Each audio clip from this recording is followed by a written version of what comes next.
my lovelies, and welcome back to this little Fluffenhammer adjacent podcast in which I really just sit and natter about the stuff that's going on in the realms of Games Workshop and Warhammer and the like that vaguely interest me that we don't cover on the main podcast. I'm sure we will be doing with regards to this one, but I can't really contain my excitement because tomorrow is Slaaneshmas. Yes, tomorrow the Hedonites of Slaanesh get their second book, which was a massive surprise to me, I've got to say. I'm very surprised that there's a new battle tome this soon. I really am.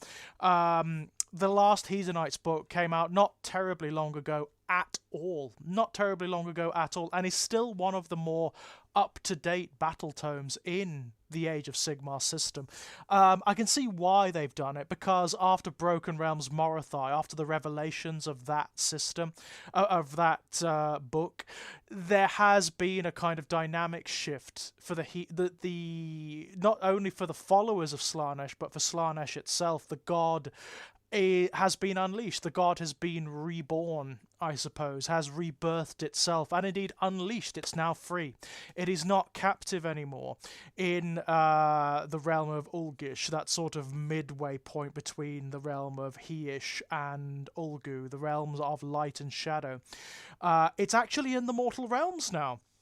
Slaanesh itself, or at least like the child of Slaanesh, which is a very interesting concept in and of itself, that seems to be like, I don't even know what it could be. It seems to be like a rebirth of Slaanesh, as though Slaanesh rebirthed itself. So this new version of Slaanesh might be different. It might have some subtle differences from the original. Who knows? It's hard to say.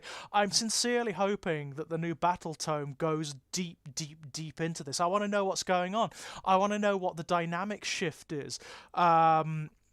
How is it working metaphysically, for example? Having an actual chaos god in the mortal realms, present in the mortal realms. It's kind of weird. Like, metaphysically, it's very strange. Adam and I have discussed this on the main show. What is this going to mean for the balance of chaos, for example? The chaos powers are going to be thrown wildly out of balance by this. Slaanesh is almost certainly going to ascend back to the Pantheon, in which instance the Horned Rat, who has sort of been occupying his place, is almost certainly going to be kicked out of it, or at least shunted aside. So it's very, very weird on a metaphysical level, but very cool as well. It's also, it's changed the army significantly. The way they were organised before doesn't really make much sense now that Slaanesh is free. So having, like, God Seekers doesn't necessarily make as much sense unless they rewrite them to dynamically change them so that they're now not seeking Slaanesh in the sort of prison realm that the elves made for it. They are now seeking the rebirth, the reborn Slaanesh, which is still sort of putating. It's not quite finished yet. It certainly isn't at the end of Broken Realms Morathai. It's not quite there yet. It's not quite fully baked, as it were.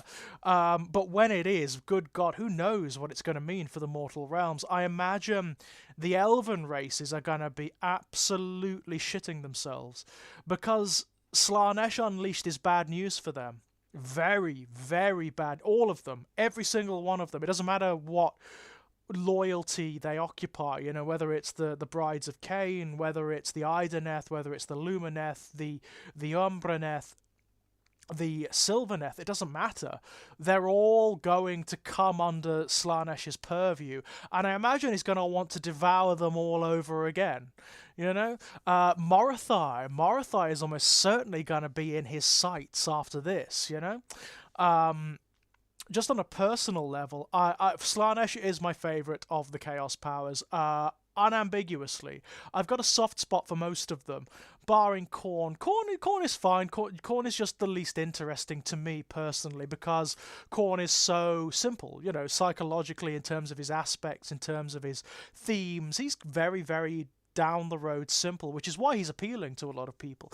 I like the more complex ones. I like Slaanesh, I like Nurgle, I like Tzeentch.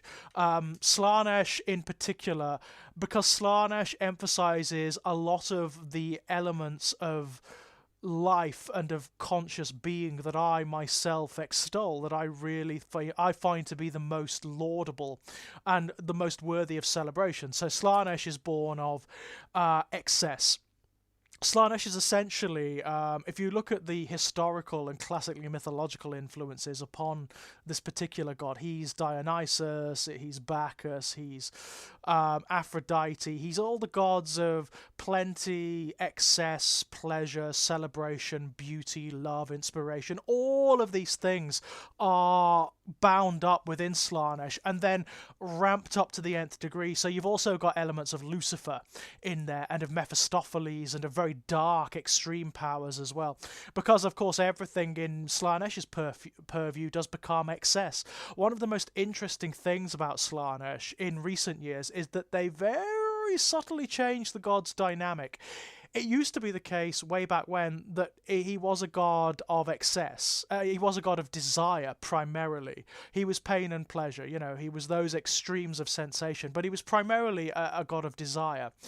That has changed subtly in recent incarnations, so that now he's actually a god of excess in all things.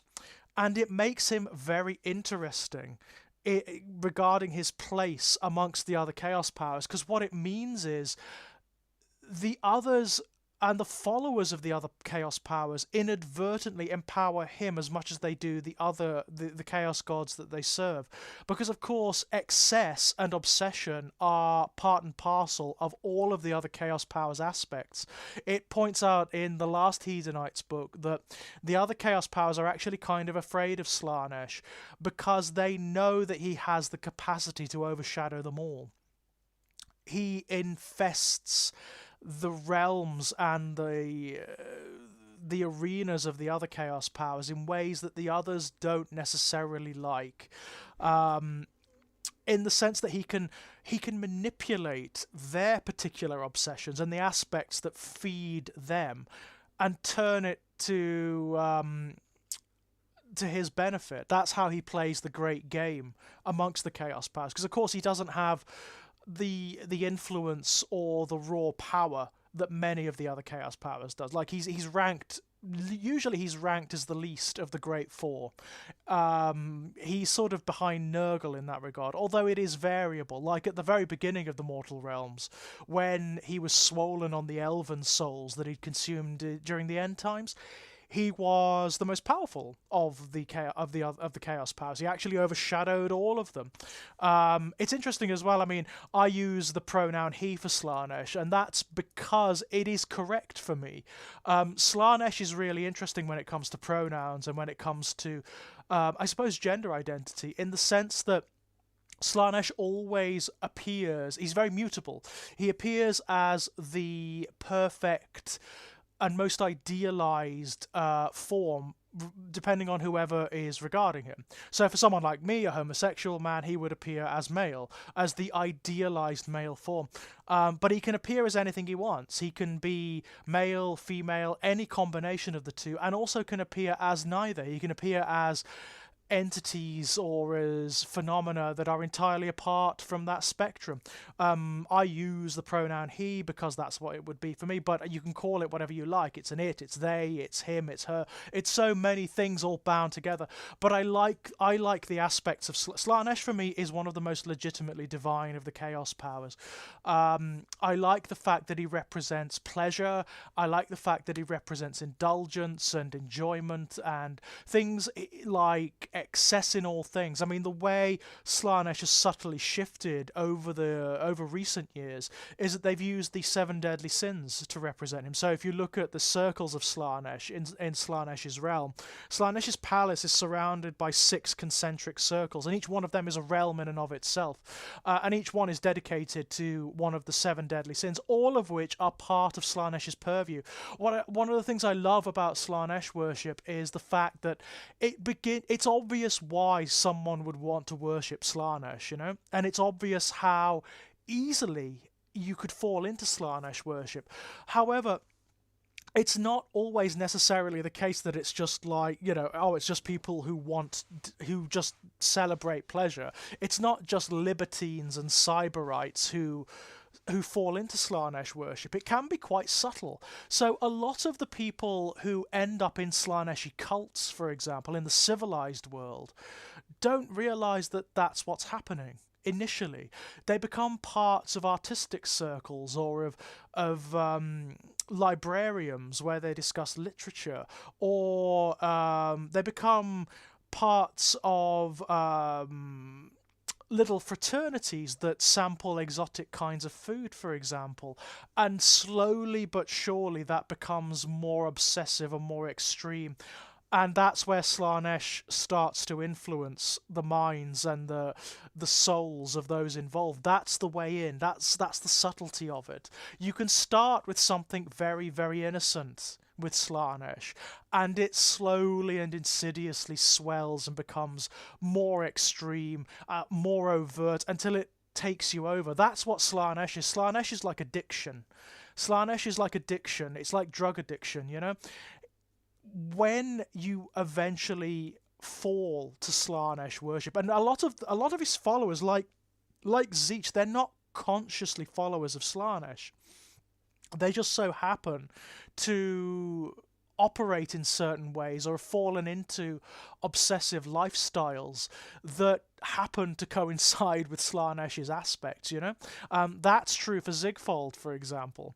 Zigfold the Magnificent, whose new model, by the way, oh my god, that is... I never really liked the character before. It wasn't really... The model was fine, but it was never really my thing. The new model is magnificent. It is one of the best Slaanesh miniatures ever conceived. It is stunning. And yes, I'm going to be pre-ordering him tomorrow, alongside a lot of the other stuff, I've got to say. But Zigfold never started worshipping Slaanesh. It's just the circumstances of his birth, of his nature, and of the path that he followed eventually led him down that route. In fact, a lot of Slaanesh's followers are so narcissistic and egocentric and so obsessive that they don't really care. They're not like Khorne's followers. Khorne's followers are, ironically, the total opposite. They are selfless in their worship to Khorne. In fact, they surrender all sense of ego and even of personality to the service of Khorne, to the point whereby they're not just homicidal, they're almost suicidal. Khorne followers, if there's no skulls to take, if there's no offerings to give, they will happily cut off their own heads or open their own veins in Khorne's name, because that's what they are. They're utterly selfless. Whereas Slaanesh's followers are the complete opposite. It's all about them. It's all about their supremacy and their beauty and their pleasure and their satisfaction and their delight. And that's how it happens, it seems to me, with Slaanesh's followers. And slowly and insidiously, whatever laudable or positive drives they might have slowly erode until they just don't care anymore, until they will do anything to satisfy the itch, and they will engage in atrocities and horrors that they would have never considered before, that they would have considered totally amoral or immoral before. And that's the thing with Slaanesh. There's no morality at all. No restriction. In fact, the very notions of morality and restriction are actually antithetical to Slaanesh worship and would ironically be considered to be blasphemous. That's the irony of it. That's the irony of Slaanesh worship. What I love is they are really, it seems that with this new book and this new incarnation of Slaanesh, they're really leaning into this notion that Slaanesh is very complex. It's not just narrow. There has been this tendency in previous incarnations, and certainly previous miniatures ranges, to lean into only one aspect of Slaanesh, and that is its its manifestation of the as the Lord of Pain and Pleasure. So they've really just gone for like the BDSM elements. They've gone for like the sexualized elements of Slaanesh. And yeah, that is actually a big part of who Slaanesh is, but it's not the only thing. There are so many colors and aspects to Slaanesh. There's aesthetic beauty, there's art, there's inspiration, there's literature, there's music. Music is a big part of Slaanesh. But there's also things like gluttony, for example. And we now have, of course, a character and a miniature that represents that aspect. We've got Glutos Esculion, who is brilliant. Absolutely wonderful. A big, whacking centerpiece model who emphasizes the aspect of Slaanesh as the Lord of Gluttony and the Lord of Overindulgence. So unlike the normally lithe and quite sort of eroticized miniatures and artwork that goes with Slaanesh, this guy is big, he's mutated, he's altered, and his entire being is consumed with consumption. He's sat on this massive mobile palanquin, and he's being attended to by all of these hangers-on who are cooking him very strange and abstruse meals and feeding him bits and pieces. It is absolutely wonderful. This new miniatures range that's coming up, the new mortals of Slaanesh, they've sold me. I mean, they are easily some of the best Slaanesh miniatures that have ever been released. They're easily. Not only that, but they emphasize aspects of Slaanesh that have never been emphasized before. It was often the case that, like the other Chaos powers, Slaanesh would kind of get lost in the muddle when you just had like the Slaves to Darkness style army books, where it was just all the Chaos powers muddled together. And the thing is with that, it serves none of the Chaos powers particularly well in terms of their aesthetics, their symbolism, their iconography. Like your bog standard Chaos warriors, they work really well in that classic style Slaves to Darkness army, but they do not work well when you're taking like an exclusive Slaanesh army or an exclusive Nurgle army or an exclusive Zeech army. They don't look right, they don't feel right, they're too sort of down the line, they're too mainstream. Now we've got Slaanesh specific Chaos Warrior archetype. So you've got like the Painbringers, what they call the Simbaresh Painbringers, that are absolutely beautiful. They look like Slaanesh Chaos Warriors. They've got all of the elaboration and the extrusions, the spines, and the Slaanesh elements that have always existed in the artwork and in the descriptions, but have never existed in the miniatures. Love it. Absolutely love it. The Mortal Miniatures range looks like it's going to be spectacular, and I am phenomenally excited. I'm phenomenally excited. First of all, the background, I'm dying to find out like how Slaanesh mortal worship manifests in the mortal realms. I'm imagining they're going to be a little bit more like the disciples of Zeech. I imagine they go, unlike say the Bloodbound of Khorne, the Blades of Khorne, unlike the Maggotkin of Nurgle, they're going to operate more within civilization than most Chaos forces do, because of course Slaanesh is one of the most cultivated and civilized of the Chaos powers. He gets on very well within the parameters of civilization in the same way that Zeech does. So that's really wonderful. I'm sincerely hoping to see that, how Slaanesh cults and followers operate within the civilizations of the mortal realms, and of course how they come together, how they wage war, all of that stuff. I'm dying to see it. I really am. The aesthetics of the miniatures are beautiful. They're absolutely beautiful. They've really leaned into this thing of them being non-binary. So if you look at the miniatures, they could be male or female, they could be intersex, or they could be androgyne. It's very difficult to tell, and that's deliberate. That's absolutely deliberate, and that works very, very, very well for the followers of Slaanesh, because of course things like restrictions of gender, of sex, and of anatomy don't mean anything to followers of Slaanesh. They're just parameters to be broken through, so that's what the miniatures emphasize. There's also loads of cultural stuff bound into that, cultural influences. They've gone hard for this 1001 Arabian Nights thing, which of course is a heavily, if you ever read those stories, they are phenomenally erotic. Given that they're from the ancient world, they are phenomenally erotic and very much apart from the literature that was pervading most of the Christian-dominated West at the time. And they've gone for that with the aesthetics. They've got this slightly Arabic feeling to them, which I love. I absolutely adore. They're very dynamic. They've got lots of like flowing silks and robes. It's just wonderful. I couldn't have asked for more, really, from the miniatures range dedicated to Slaanesh. And let's face it, guys, it's something we've been aching for bloody ages, isn't it?